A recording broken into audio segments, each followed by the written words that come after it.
오늘 함께 묵상할 성경 말씀은 예레미야 5장 1절에서 31절 말씀입니다. 예레미야 5장 1절에서 31절 말씀입니다. 오늘은 20절, 21절 말씀을 읽겠습니다.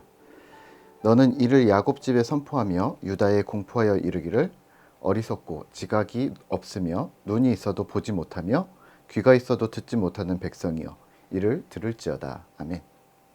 오늘 함께 묵상할 주제는 막힌 귀입니다. 예레미야 4장에서는 다가오는 심판이 필연적임을 설명하였다면 오늘 5장에서는 하나님이 심판하시는 이유인 그들의 죄와 악함, 이스라엘과 유다의 죄를 낱낱이 언급하고 있습니다. 하나님이 이스라엘을 향해 이렇게 도발하십니다. 1절입니다. 너희는 예루살렘 거리로 빨리 다니며 그 넓은 거리에서 찾아보고 알라.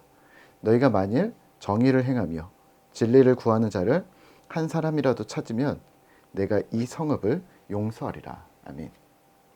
마치 소돔과 고모라에 의인 10명이 없어서 멸망한 것처럼 오늘 이스라엘을 향해 너희에게 의인이 한 명이라도 있으면 내가 이 성읍을 용서하겠다라고 도발하십니다. 100명 중 1000명 중 한 명이 없을까 하지만 오늘 하나님의 도발에는 이 하나님의 어떠한 자신감이 묻어 있는 듯합니다. 당연히 한 명도 없지 뭐 이런 뉘앙스입니다.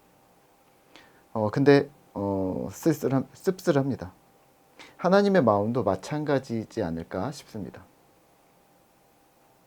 하나님이 내기에 이기셨어도 결국 자신의 백성들이 자신을 반역한 것이기 때문입니다.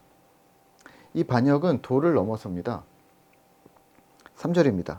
그들을 치셔도 그들은 아픈 줄 모르고 멸하셨어도 징계라고 생각지 않습니다. 그리고 돌아오지 않습니다. 5절입니다. 하나님의 법과 여호와의 길을 안다고 하지만 하나님을 배반합니다. 6절입니다.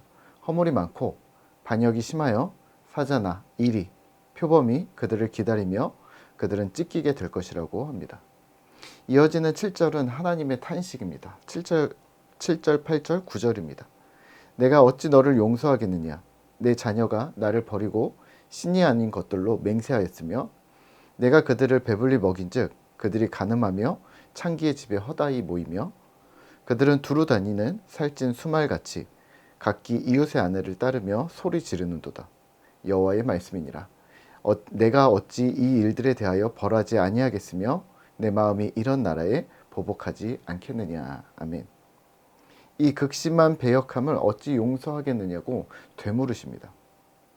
여기서 질문 하나 할까요? 이런 상황에 하나님은 무조건 용서하셔야 하는 걸까요? 사랑이 하나님이니까 용서해야 되는 건가요? 그러면 정의는 어디로 가는 걸까요? 사실 사랑은 정의가 담보될 때 가능하다는 것을 기억하셔야 합니다. 예를 들면 어떤 사람이 음주운전을 해서 다른 사람을 사망에 이르게 했습니다. 여기서 사랑은 무엇일까요? 네, 감옥입니다. 다시는 그 범죄를 저지르지 못하도록 그를 계도하는 것입니다. 가끔 이런 말도 안 되는 상황을 용서해야 한다고 그 사람을 풀어주고 그 사람이 그냥 스스로 뉘우치게 그냥 기다려 주어야 한다고 그게 사랑이라고 말하는 사람들이 있습니다. 단언컨대 아닙니다. 음주운전을 용서하고 피해자들에게 이해하라고 거꾸로 종용하고 음주운전자가 자신의 죄를 뉘우치지 않고 제2의 사고, 3의 사고를 벌이게 두면서 언젠가는 돌아오겠지 하고 기다리는 것은 사랑이 아닙니다. 멈춰주는 것이 사랑이지 계속해서 피해와 손해를 당하는 것이 사랑이라고 보셔서는 안 됩니다. 정의가 바로 이런 겁니다. 옳음, 바름을 담보하고 계도하면서 범죄를 멈추게 하는 것이 바로 당사자를 향한 사랑이면서 또 피해자와 고통받는 자들에 대한 사랑입니다. 그런 측면에서 오늘 하나님의 심판은 사랑이라고 보셔야 합니다. 이스라엘의 범죄를 멈추게 하려 하시기 때문입니다. 5장에서는 반복되는 구절들이 있는데요. 여호와의 말씀이니라 라는 문구입니다. 9절, 11절, 15절, 18절, 22절, 29절 모두 하나님의 진노와 심판, 더 이상 참아줄 수 없게 된 이유들을 말씀하십니다. 그래서 한 민족을 사용하여 심판하실 것이고 고통을 경험하게 될 것이고 하지만 완전히 끊쳐지는 진멸까지는 아니라고 손에 사정을 두십니다. 이런 상황까지 이르자 하나님께서 말씀하시면서 동시에 탄식하십니다. 21절입니다. 너희는 어리석고 무지하다. 너희는 눈이 있어도 보지 못하고 귀가 있어도 듣지 못한다. 제발 내 말을 들으라. 닫혀진 눈과 막힌 귀를 향해 선포하고 계십니다. 오늘 말씀을 묵상하며 우리는 무엇을 기억해야 할까요? 막힌 귀, 닫힌 눈, 강팍한 마음, 이런 고집스러움은 누구도 예외가 없음을 기억하셔야 합니다. 이스라엘에게 있었던 선민의식, 우리는 선택되었다는 우월의식, 문화적, 역사적 배경들로 인해 무사 안일주의에 빠져있던 자신들의 신앙을 직시하지 못했습니다. 괜찮다고 생각했고 자신들은 잘하고 있다고 생각했습니다. 그런데 실상은 그게 아니었던 거죠. 오늘 우리도 마찬가지입니다.